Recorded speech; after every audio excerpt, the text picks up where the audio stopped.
Okay,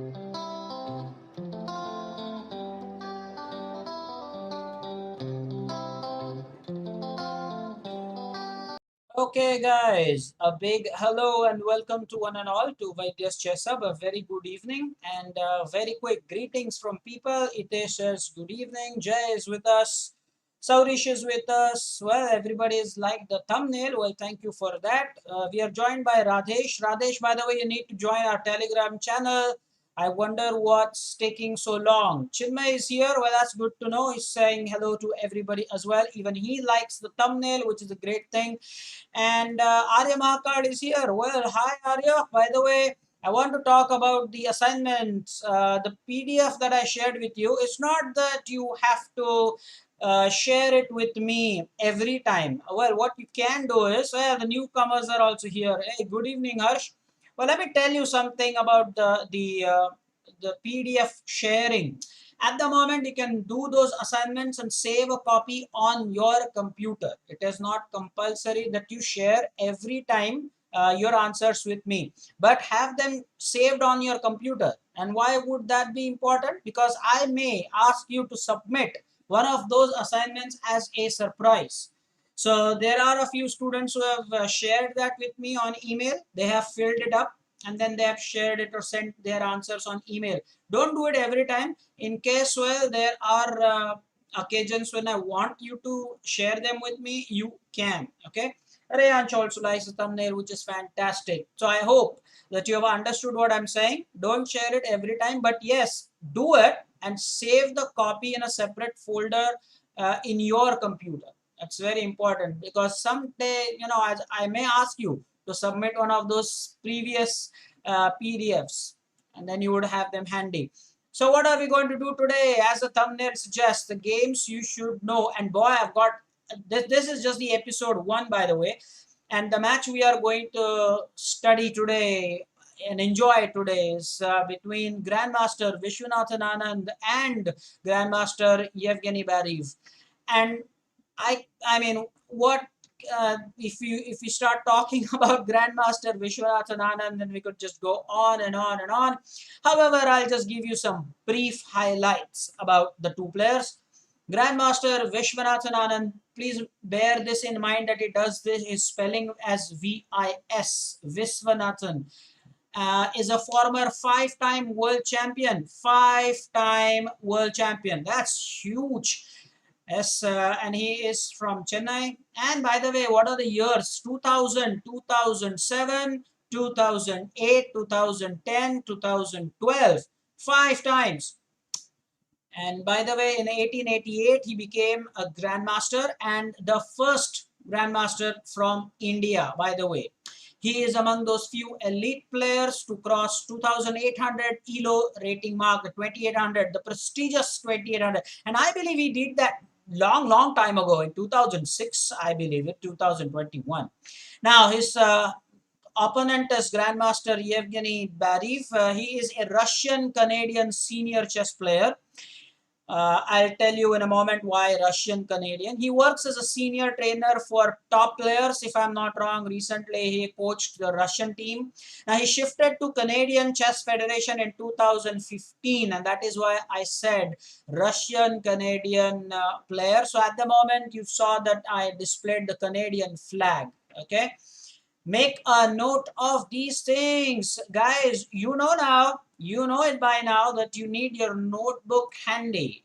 Okay. So the thing is, later on when we do the revision, you'll have all this handy with you to answer those questions. Yes, today again, I will share the PDF copy with you, but if you make a note of all these things, is fantastic.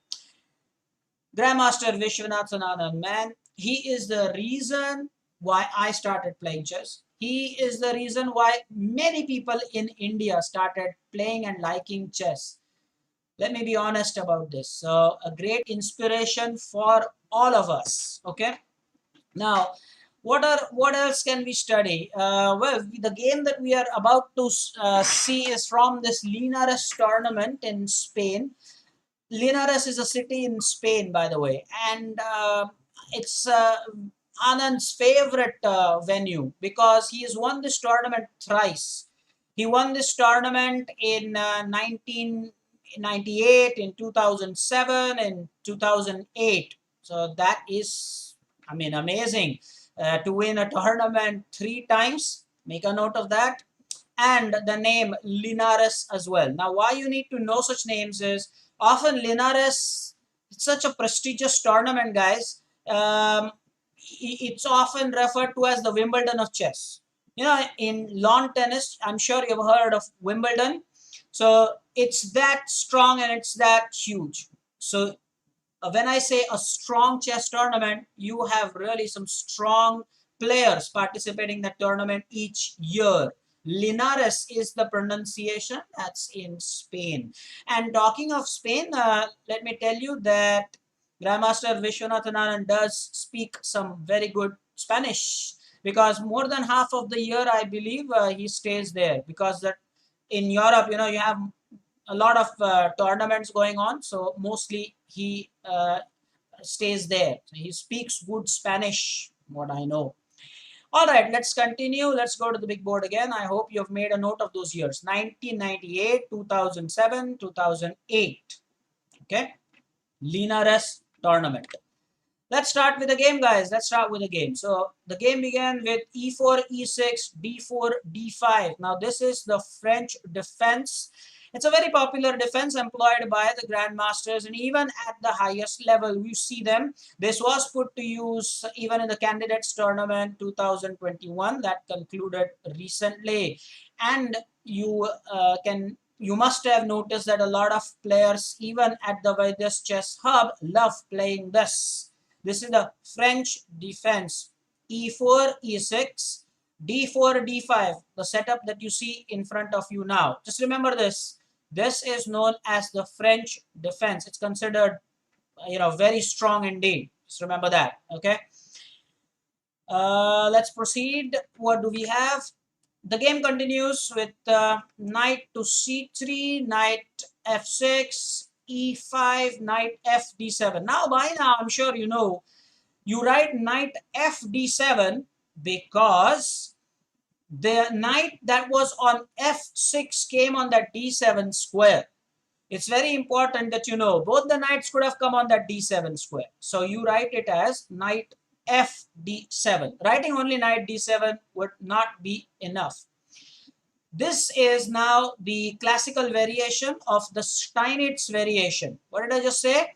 The Steinitz variation. Now Steinitz is William Steinitz, and he is the first official world chess champion. William Steinitz.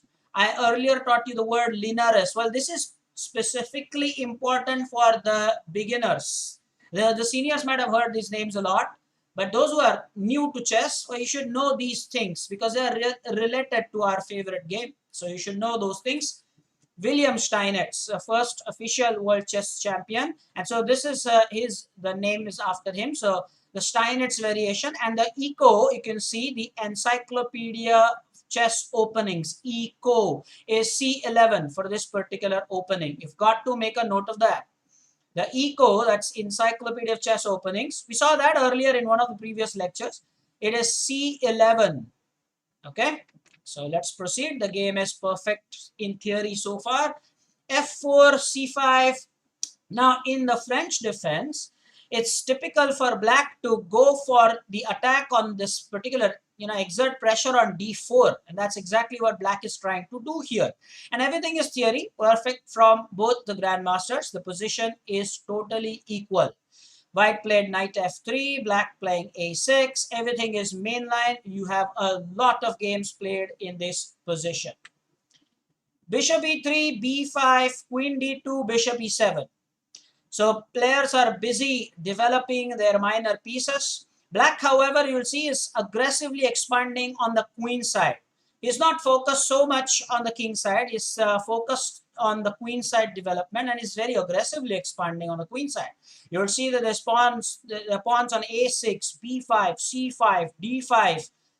So if at all black will castle, he will castle king side, that's for sure. And white has kept his options open. You can see that he is already in a position to castle on the queen side. And if the bishop moves, he can castle king side as well. So white, well, yet it's not clear where white wants to go. But yeah, sure. Always remember in the opening what you have to do, the newcomers, and maybe moderators can type this line. So the thing is, you have to go and develop your minor pieces in the openings. You have to go for opening. Uh, you approach the opening in a way that you develop your minor pieces. Well, they also say develop knights before the bishops, but that's a general idea. You don't want your queen out too early in the game. You want the minor pieces out. The development should be towards the center. You can clearly see from the game e4, e6, d4, d5, concentrating on that center. And please remember what are the central squares in chess. Maybe one of the seniors can time this. E4, E5, D4, D5. Those are the four central squares in chess. I'll say it again. You can make a note of those things. I am talking about the central squares. So E4, E5, D4, D5. Now those are the central squares, and the fight is for the center in the opening. So both the players are doing a good job. They have develop their minor pieces. However, castling has not been done by both. Yeah, sure. Jay has made an important statement. He's saying William Steinitz, the first official world chess champion. I did mention that. He got the spelling of the word champion wrong, but nonetheless, sure, okay. Now, let's continue with this. What's happening now? Bishop d3, g6, short castling, bishop b7. So the game is still pretty much going along the main line. However, black's ninth move is out of the book. Black's ninth move, that is g6. When white played bishop d3, black did not want any attack coming on this h7 square, and it's almost always a spot of bother. So clearly black pushed the g6 pawn, and that means that he is ensuring safety. However, there's one weakness here. This does make the dark colors weak. Now you should notice that the bishop is on e7. Black didn't go for the fianchetto. That's another point that you must make a note of. The bishop is on b7 here, which is the longest diagonal, right? If the bishop is on this diagonal or on this particular diagonal, well, those are clearly longest diagonals. Whenever you develop the bishop along those diagonals, you say that it's a fianchetto. It is an Italian term. It means fianchetto. Just remember that, okay? Fianchetto.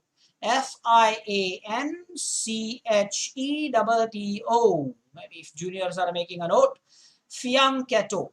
Maybe some senior can actually type this. And Jay is doing good job. He's saying what I said earlier, e4, e5, d4, d5 are the four central squares. And that is what you play for in the opening. The point I just emphasized was that black has this bishop on e7. And so the dark color squares are weak. And that is why playing g6 was a little out of the book. Okay, let's continue. Now what do we have here? White plays knight d1, c takes d4, knight takes d4, and knight c5. So white wants to reroute the knight. What do you mean by reroute? Send along a different path. Okay, reroute is to send along a different path. That's why white played knight to d1. Now maybe the knight wants to go on f2, or maybe at some stage knight to b2. So you just give a better square for the knight than where initially it was developed. There was a pawn exchange on d4 square, by the way. Both white and black took on the d4 square once.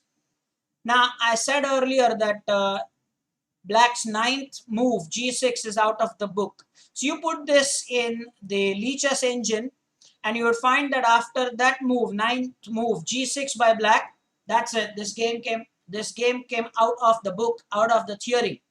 After that, you have no other game at the grandmaster level from this position. From after that ninth move, g6. So now this is totally in the open waters, as they say. Both the players will now have to play on merit. out of the book on move number 9. It's fantastic. Let's proceed with the game further. To move number 13 now. B4, knight to A4, C3, and knight back to B6. Now you know what they say about the knight. This knight was played to A4, and they say the knight on the rim is dim. However, black played that knight to A4 with a specific plan in mind. Remember we talked about the rerouting? So the knight went to A4, and you can see that on move number 14, the knight jumped back to B6. So the eventual or the ultimate destination for this knight will be C4. Often that knight is on C4, and that's a good outpost. In fact, white does not have a pawn on the B file that can threaten the knight, and also no pawn on the D file. So the knight on C4 will be a good square for black. Black's knight A4 was just a part of his rerouting plan. Now white did not mind the exchange on D3, because you would have noticed that the knight was on the square C5. White challenged that by playing the B4 pawn, so white was okay with this exchange. No problem, because it was a light colored bishop, and it was already quite blunt because of G6. Now what else? Black's king is still in the center. Well, that's a concern really. You should have castled, is it not? It's move number 15 now that we will see, and black has not castled yet. Let's continue. Bishop F2, Queen C7, Knight B2, and Knight C4. Well, we always talked about this, that white's knight would eventually be rerouted, and yes, now the knight is on B2. And what is important is white played bishop F2 as a prophylactic move. I'm going to spend some time on this, guys. Please jot this word down. So important. Prophylactic. Prophylac-tic. Prophylactic. What word did I just use right now? Prophylactic is the word that I used. Yes. Prophylactic. What do you mean by prophylactic? A move that is done to prevent something, or something done for to prevent something, or something done for prevention is a prophylactic move. And I want you to make a note of that. I want maybe one of the seniors to go ahead and type something. Just doing a fantastic job. A fantastic job.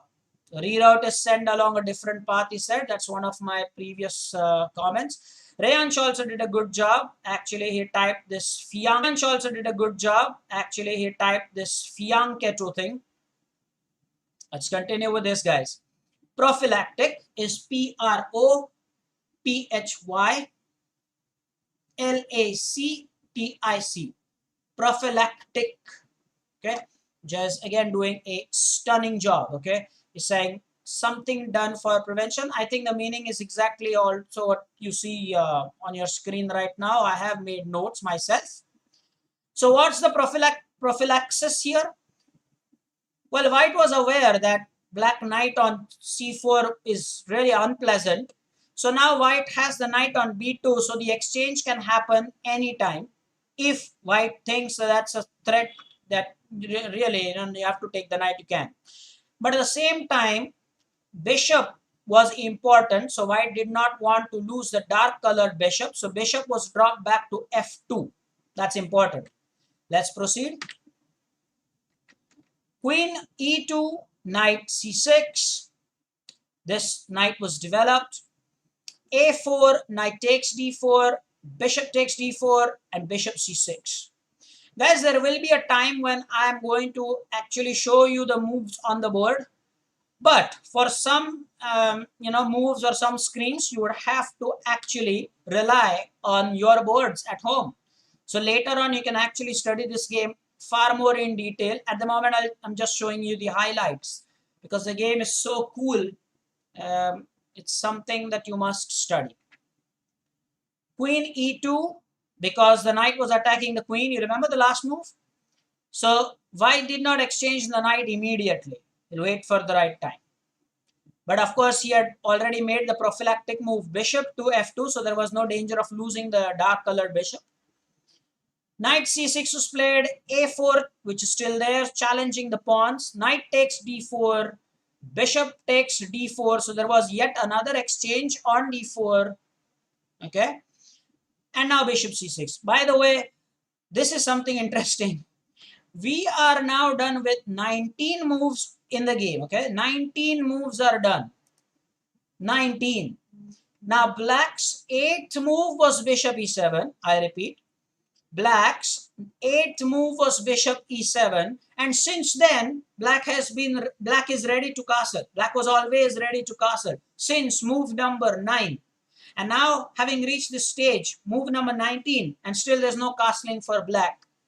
So will he do it on move number 20? We'll find out, because the king is dangerous in the center. What white has managed to do here is that he's actually neutralized all the plans that black had on the queen side. I like this. That move b4 was so nice. It just put an end to all the advanced, the pawn advance motifs that black had. It just is putting an end to whatever plans black had on the queen side. There's no danger for white at all. None whatsoever. And I think now a4 is just a beautiful move. Let's see what white has in mind. We'll go to the next slide. However, let me just go ahead and appreciate what the seniors are doing here, Jay in particular. So we have students typing in the meaning here, which is great. Prophylactic, seeing something done for prevention. Sure.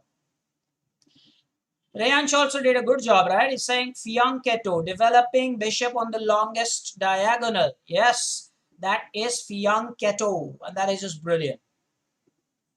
Guys, and now we can go to the next one. Before we go to the next one, a quick recap of whatever it is that we have done thus far. This game is going super, but a quick recap. Grandmaster Vishwanathan Anand, the reason why I am into chess, inspired by him, has been a world champion 5 times. Please remember that. Now, the years were also mentioned. However, please remember that in 2013, he lost the title to Magnus Carlsen, Grandmaster Magnus Carlsen from Norway, and he is still the world champion.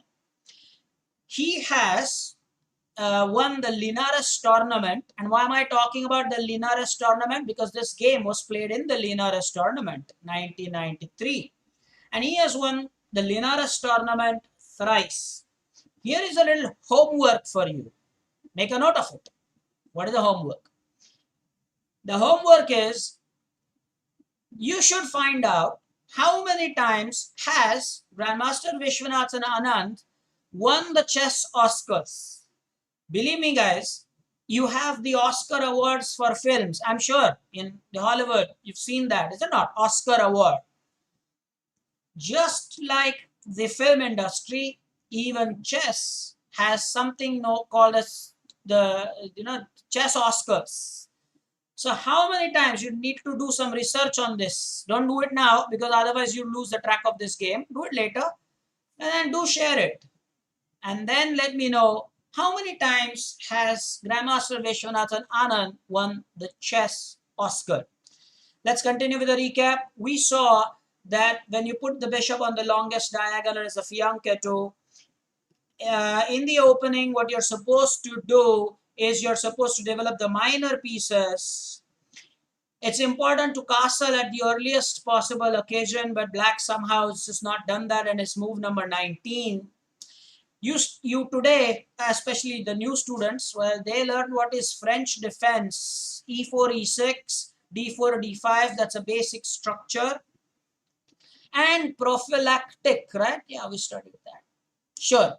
Let's now go ahead and study more. What do we have here now? Now, this is the particular slide I was talking about, where I need to take you to the board to show you all these moves. The reason is that, I don't expect everybody to just follow all these moves, especially when there are 6 consecutive captures from both the players. 6 times you have the capture. So move number 20, 21, 22, 23, well, there are captures, consecutive captures. And that's not something that beginners can follow. So what we will do is I will take you to the board, but just let's first read out the moves. A takes b5, A takes b5. Let's take one move at a time. So this is the position that you have on the board. On the previous slide, we stopped here. So A takes b4 and A takes b4, right? So let's go ahead. A takes b4, A takes b5. I beg your pardon. A takes b5, A takes b5. That's what happened. That's the first. Then you had rook takes a8 check and bishop takes 8. So you had rook takes a8 check and bishop takes a8. That happened. Then you have knight takes c4, b takes c4. So knight takes c4.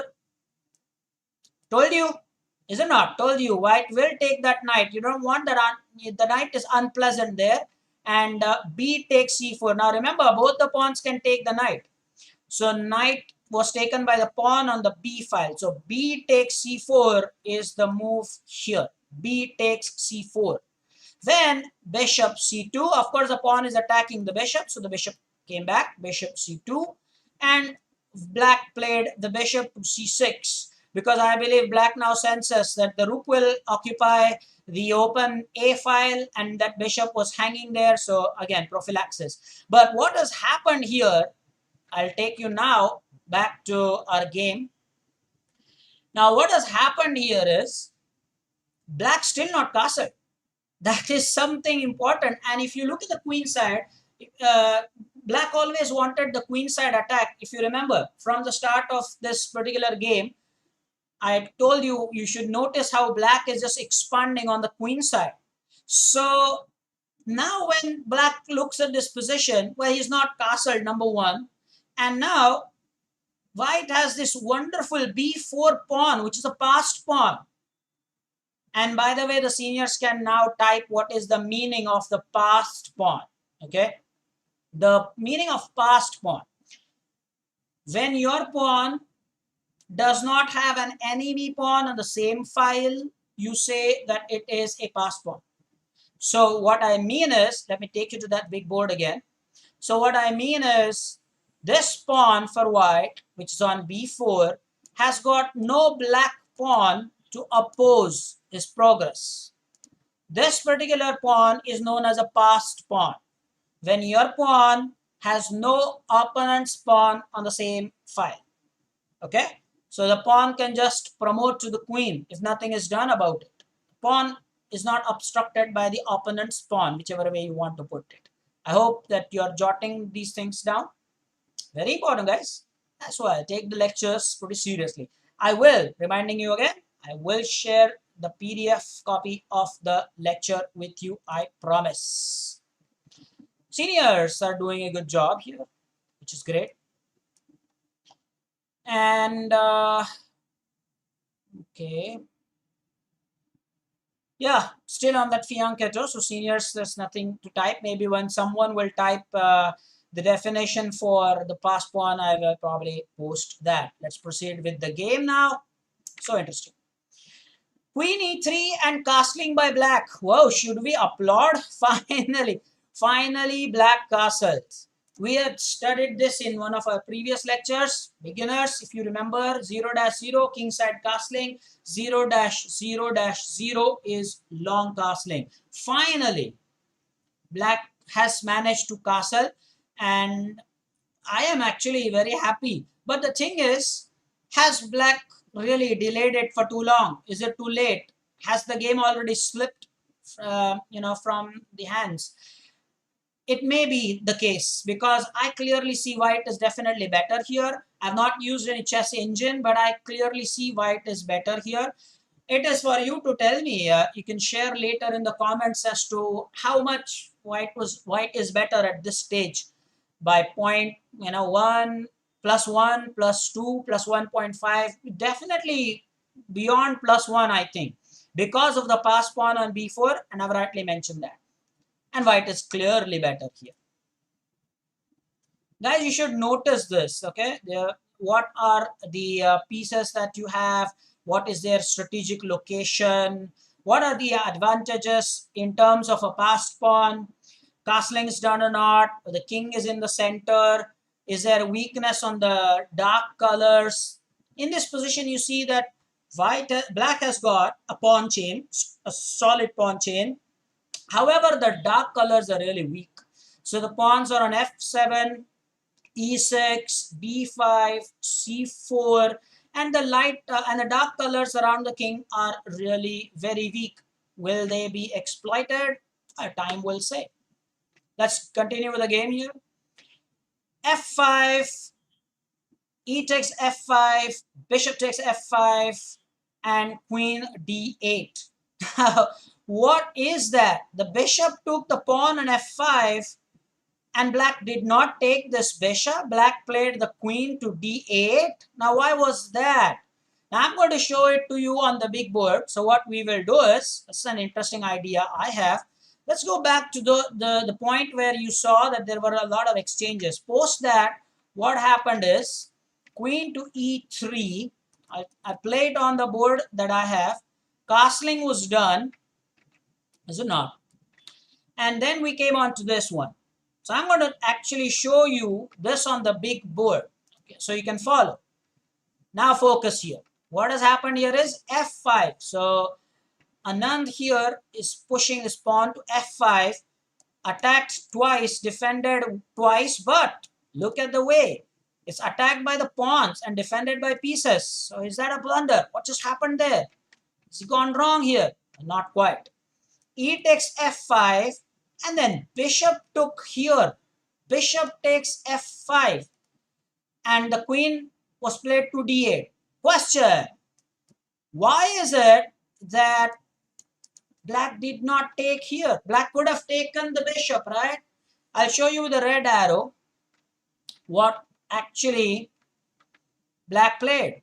Black played queen d8. Okay, black played queen d8. But the question is, black could have taken the bishop, right? Well, the reason that was not done is because of the threat. What's the threat? I will once again take you to the slide so that I can first read and then show you on the board. If g takes f5, that is if the bishop would have been taken, then queen g3 check. We talked about the weakness. Now that gets exploited. King h8 would be the forced move. Forced move? Almost forced, right? Yeah, almost forced, because then the queen would not be on d8. So bishop g5 is just a bad move. And then you play the move e6, which then gives you a discovered check. Let me actually show that to you on the board. So look what is going to happen. If instead of queen d8, this is the move that black played. So instead of this, had black actually taken the bishop, this queen g3 check, and now without the queen, if you just put this bishop on g5, well, that's blunder. The queen is just going to take, okay? So king g8 is forced. King h8 is forced. Apology. King h8 is forced. And now here is what we were talking about. And then you just push the pawn. And yesterday's lecture, whoa, this is nice. Guys, I would like some comments. Yesterday, we studied this discovered attack. It's not going to be checkmate because black would have f6 that black can play. But yes, surely the mate would follow. It's not immediate. However, in yesterday's lecture, we studied, it was yesterday, right? We studied the concept of discovered attack. The pawn, and new students now can make some comments, surely. If the pawn is pushed, the bishop on d4 will start giving a check. And that is why this is danger there. And yes, Chinmay had expected f5 even before we, played that. Chinmay also has given the definition here. That's good. When your pawn does not have an enemy pawn on the same file, it is known as a pass pawn, which is brilliant. Senior's doing a good job there. Even Jai, our monitor, has done a stunning job here. Even Grunts typed that, which is amazing. Saurish did that. So everybody is taking notes, which is fantastic. And not just that, Grunt had also calculated that it will be queen g3 check. It will not essentially be a Pillsbury mate, but yes, the mate will follow. Surely. And yes, after king h8, this e6 is a discovered check, a concept that we studied in our last lecture. In fact, yesterday we studied that. It's there for you to go ahead and watch. So now that is the reason why that didn't happen. Okay, let's go to the whiteboard then. Let's continue. So bishop g4 was played, bishop g5, and queen e2 and h5. So now black is desperately trying to generate some counterplay, or black has to do something here. And that's why you can see that there is definitely a sense of urgency. Black knows that, okay, white's winning here, is a decisive advantage even, I would say. So h5, and let's see if that helps. I don't think so. The position is already winning for white here. So after h5, black is asking question to this bishop. What do you want to do? Will you go back to f3, h3? What are you going to do? Well, you know what? White actually sacrificed this bishop to get 2 pawns in return. But before we do that, what I'm going to do is take you back to this board. I want to make sure that you have the exact same board on our big board thing. Okay, you can take some time and do some chatting. I just want to make sure, guys, that, yeah, so we are there now, and I would like to go to the next slide after just show you the moves. Bishop g4. I'm just setting up our leeches board in accordance with this. Bishop g5, queen e2. Then you had, oh, the bishop came back, right? After queen d8, the bishop came back. Yeah, h5. And what happened post this is, yes, this is what happened. And that is incredible. Don't worry. I'm going to show this to you on our leeches board as well. And let me just read the moves and then we'll go back to our leeches board. I told you, white actually gave up his bishop for 2 pawns. So bishop takes h5, g takes h5, queen takes h5. And now the bishop was brought to e8. And notice that the king, the black king is totally helpless. I mean, look at that position, g8, and there is no pawn cover at all. So to, burst the position wide open, or to bust open the position, white just sacrificed a piece. I repeat, the bishop was given for 2 pawns. What's the ideal value of the bishop, by the way? You should know that. In chess, you have the relative values in place. The bishop is valued at 3 points and the pawn is valued at 1. So when I say a bishop for 2 pawns, well, that means that for 3 points were given for 2 points, but it's a relative value, as you will see why. You have a winning advantage. You want to play aggressively. This is probably the line that even seniors can type. When you have a winning advantage, you should play aggressively. A line to note. This is exactly what Grandmaster Vishwanathan Anand is teaching us. In a winning position, go ahead and actually sacrifice. Jai is right. Bishop's value is 3 there. And bishop is also considered a long range piece. But over here, with this huge advantage, you can manage to sacrifice, because now really black's king is looking in a very miserable condition here. Let me, as promised, take you to the big board to show you what exactly happened here. What happened, the following sequence of moves. I'm sure you see what I see now. Yeah, there you go. So bishop takes h5. Remember, black played this pawn, okay, to h5. So bishop takes h5, g takes h5, queen takes h5. So bishop was given for 2 pawns. That's exactly the kind of position that we see. Okay. And now what are we seeing here? This is a beautiful sacrifice. Oh, and wait, let me read the annotation. After black played the 30th move, bishop e8, It was made in 6 moves. But of course, it is for you to tell me how are we going to go about it. So let me bring the board now in front of you. That's what I had annotated. After bishop e8, the position is so lost that it's a forced checkmate sequence now. It is made in 6 moves from the position that you see on your board. Okay. How is it that white will ensure a forced checkmate in 6 moves here? I am absolutely okay if you take about 2 minutes for this. I'm going to give you the stopwatch, in fact. Let's give you guys 2 minutes. I'm going to start the stopwatch. Think about it. It's a forced checkmate sequence in 6 moves for white. And that is how good that sacrifice of the bishop was. Let's see. Okay. I should probably have the stopwatch board only. Yeah. If I switch, then the stopwatch is not visible. So not the stopwatch, in fact, the countdown timer I should call.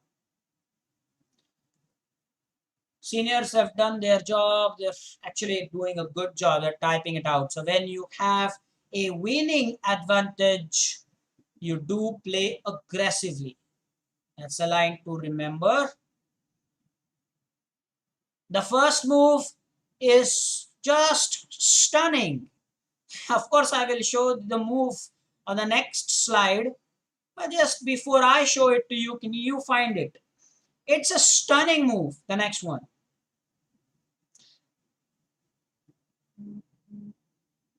Okay, so it's approximately a minute and 5 seconds more. So what we will do is, we'll go and check out some comments. Maybe Jay has some answer. What's he saying here in the chat? Huh? So Jay has some comments. He says rook f6 maybe is the move here. Just imagine, rook goes to f6. Boy, that could be one good move. Is that the move I have in mind? Is that the move that starts the sequence of a forced checkmate in the next 6 moves? Can that happen, guys? It's going to be great. Absolutely. If that is correct, that is. Well, the new students are trying bishop knight 3. Bishop knight 3, I didn't get that. That's not the best move. I don't think so. It's not making sense. Bishop knight 3. Rook f6. Rayansh also supports Jay. He says rook f6 is the way to go. The new students, they're saying e6. Not quite. Good try, but you should play, aggressively. Rayansh, by the way, did the typing that I wanted earlier. So when you have a winning advantage, you should play aggressively. They're messing up the spellings, but they're typing fast. At least they are getting the point registered. It's very important, guys. Fantastic. Absolutely. Okay, so probably the minute is over now. We're just waiting for a minute to go by. Chinmay also thinks rook f6. Shreyan Godbole also saying rook f6. And you are right. Congratulations. That's just incredible, is it not? That is the correct move. Rook f6 is indeed the right move. Look at that. Look at that move. Rook f6 exclamation. Again, the seniors need to do this. Exclamation shows a good move. Exclamation mark shows a good move. A double exclamation is excellent move. Exclamation, double exclamation shows just genius. Now, rook f6 is such a good move. Notice that it just cuts the support. Queen was supporting the bishop. Queen on d8 was supporting the bishop on g5. Not anymore. Not anymore, guys. Not anymore. So try to follow all the colors. See what sense you make out of this. Just stunning. Absolutely stunning. Also, when the bishop moves to a certain safe square, then you of course have the check. Queen to g4 check looks nasty in certain cases. If the bishop takes the rook, which most of you must be thinking. I'm sure, guys, most of you are thinking about it. Most of you are thinking about it. Like, sir, the bishop can take, is it not? The bishop can take the rook, and the bishop is, we are talking about the relative value. The bishop is valued at 3, the rook is valued at 5. So bishop can take the rook there. But if that happens, I've given you the continuation. Read that. If bishop takes f6, then e takes f6, and the mate on g7 is just unstoppable. Just remember what I just said, okay? The mate is just unstoppable. And yes, even Saurish had that move in mind. Granth Utekar also thinks rook f6 is the correct start. What we now already revealed that. So there's no question of maybe rook f6 is the move. It's just the question of what will happen. So let me take you to the big board. What will happen in case of bishop taking the rook? Because that's probably what the juniors are thinking about. That's the first thing that comes to your mind. You can clearly take the bishop. Rook came from f1 to f6. The bishop can just take. It's a rook. Fine. But then what happens? Watch what happens. If the rook is taken on f6, the pawn takes on f6, that is e file pawn, right? So e takes f6. Now remember, this pawn is supported by the bishop. So queen taking the pawn is really not an option. And whatever happens now, I repeat, whatever happens now, queen will check on either squares. And finally, there will be a checkmate with a pawn support on g7. Game is over. Game is over. Just look at how nasty that pawn on f6 is. Anastasia's kind of mate, Lolly's mate. Yeah, you're building up good combinations here. Remember, everybody, that when you make a sacrifice, you better calculate before you make the sacrifice. There is a humongous difference between making a sacrifice and just plain and simple making a blunder. Here, White did not make a blunder. It is a well-calculated sacrifice by the former world champion, 1993. Just super. And clearly, Granth is saying it's just unbelievable. And this position, you should make a mental note of such positions. Why? When you want to upgrade yourself to a better level, to a level, in the ascending order, +1, wherever you are right now, assess the situation not just from the material point of view. I have seen the people who are new to chess or maybe at mid-level, they are very happy when they take the queen. But then opponent might have sacrificed. The position on the board is far more important than the captured pieces. The material count, and by the way, when I say material, I mean chess pieces. So here white is a piece down. Okay. But in fact, a rook down. Now white is a rook down here in this position. Again, something that juniors should learn. Some chess terminology. What do you mean by rook down? Count the number of pieces. Black has the queen, white has the queen, black has the bishop, white has the bishop. But black has a rook and white doesn't. So in this position, you will say that white is a rook down. That's how you say. How would you say? You would say that in this position, white is a rook down. That's how you say. Yeah, of course, let's look at the pawns. 3 pawns for black and 4 pawns for white. But pawn cannot be a compensation for rook, strictly materially speaking. But the position is just winning. That's why. Good sacrifice. Let me know in the chat if you really appreciated that particular sacrifice. Incredible sacrifice. Okay. And yes, let's proceed now. So rook f6 and black resigned. That's it. Game over. And what's a French term that I've typed there? Should learn that. Used a lot in chess world. The final blow. The pronunciation is coup de grace. What is it? Coup de grace. I'm saying this, okay? Again. Coup de grace. That's how you say it. It's a French term, so the P is silent. You don't pronounce it as scoop. Coup de grace. It's a French term, which means a final blow. Jot down. In chess, in a winning position, when you make that final blow, that one final strike, and the game is over, you put the opponent out of the game. That's it. You say that it is coup de grace. The P is silent. Coup de grace. Just remember, okay? Yes, Jay is doing good job here. Coup de grace. That's the pronunciation. Also, the meaning will be better because I have not made notes here. The final blow. The meaning of this? The final blow. And it's a French term. Chinmay also likes that sacrifice here. So well done, Grandmaster Vishwanathan Anand from India.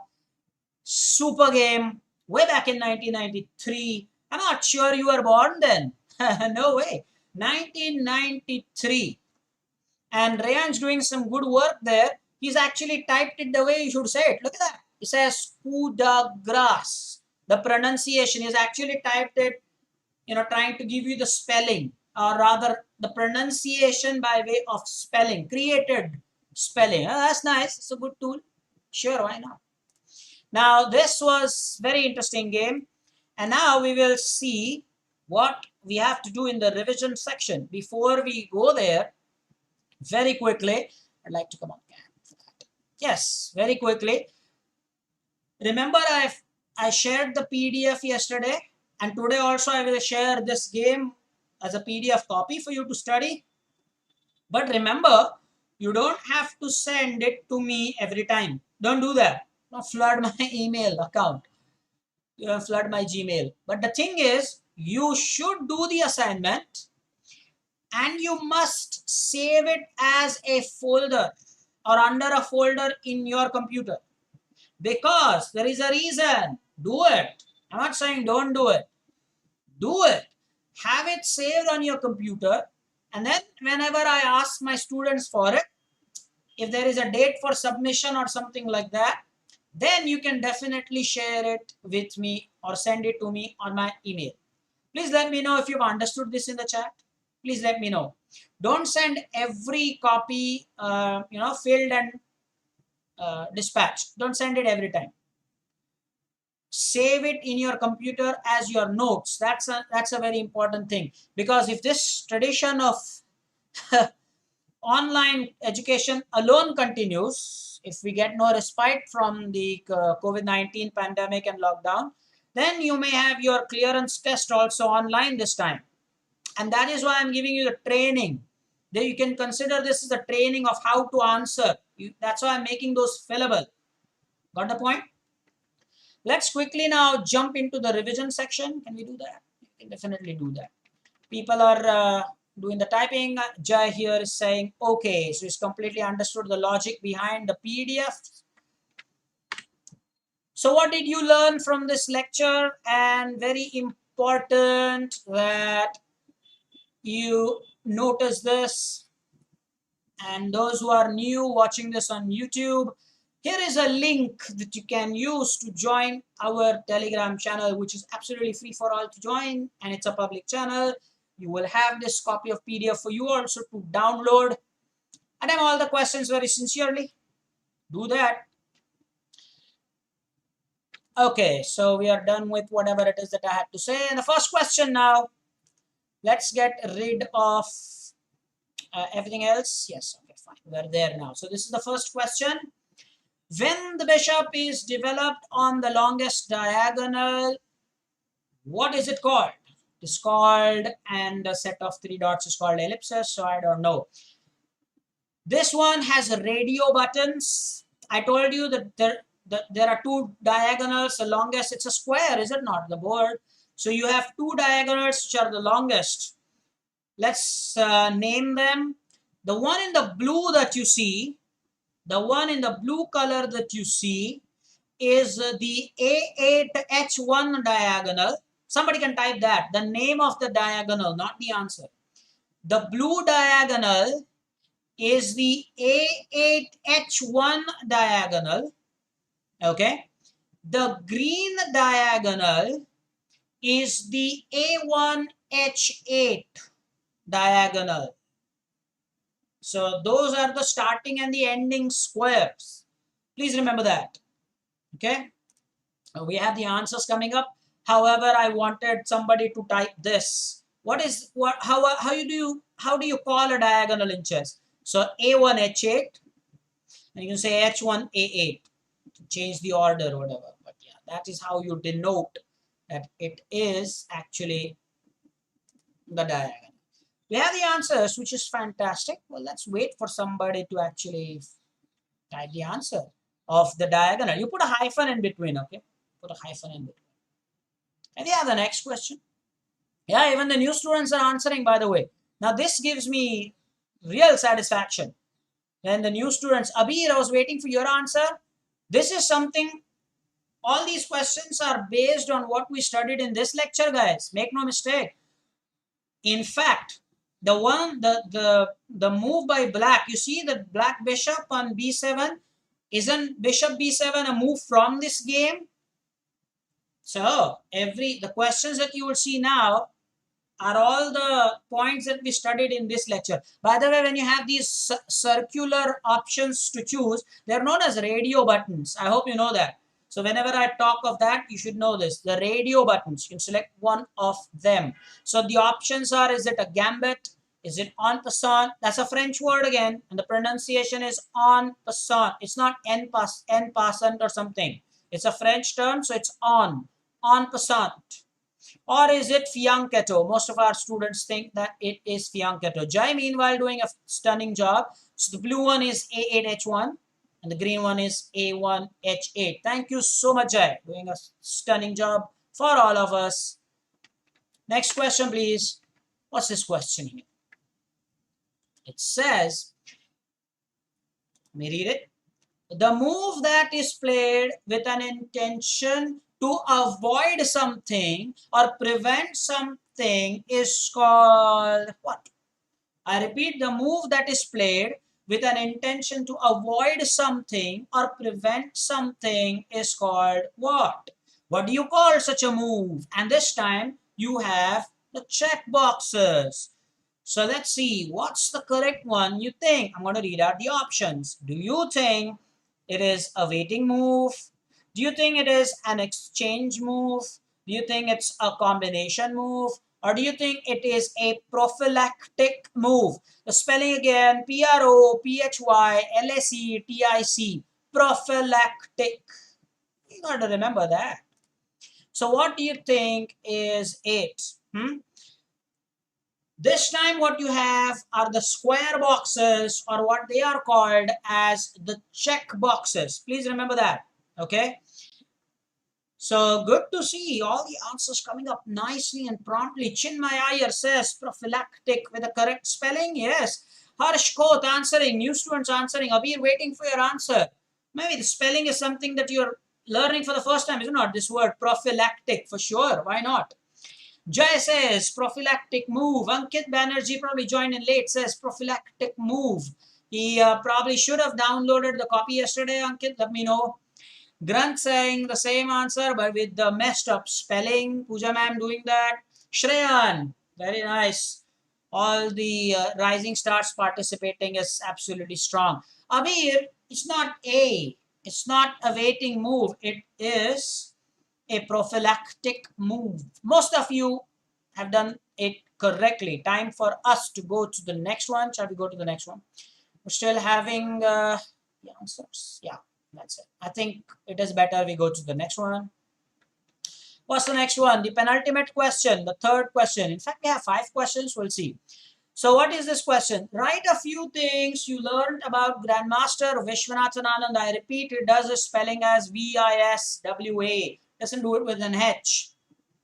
So write a few things you learned about Grandmaster Vishwanathan Anand. Now, here I remember very clearly having discussed with you his accomplishments. Of course, I had mentioned that if you start talking about the former world champion, you could talk and talk and talk.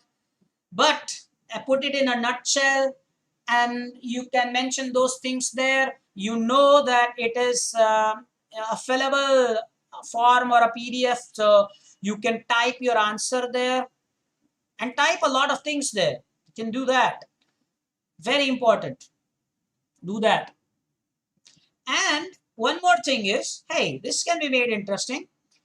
Of course, in this lecture, I shared a lot of things about the great champion. But if you know something else, like I gave you the homework, try to find out how many chess Oscars has he won. If you remember, you should remember, right? You should remember. So, if you have short answer to that question, why don't you type that there? So you can make a sort of a nice paragraph here about his accomplishments, about the Linares tournament, and about the chess Oscars. So I'll be impressed that you've done your homework and something in addition to this. Now you type your answers in the chat for the objective answers. What about they type the answers here? Nobody is going to type the paragraph here. Ooh. Meanwhile, Ankit Banerjee says yes, he downloaded that PDF, which is a great thing. Ankit, I am impressed. And the advantage, Ankit, that you have is now you can share the particular link with everybody in and around Kolkata, which is a free Telegram channel. So they can also download the PDF. Maybe they can educate and the word can spread. Sure. It's a public channel on Telegram. Let me know. And well, Abir, for the last question, does give us the answer, which is good. Chinmay, who is bothered to type something? Grandmaster Vishwan, you did the spelling with the H. I just told you it doesn't do the spelling with the H. And Ankit Banerjee, you can do. You will be very impressed with this. It's always a difference in the spellings. Like they do it as Viswanath. It's Vishwa for the world, but they don't do it with the H. Also, Srinivasan can be Srinivasan with SRI.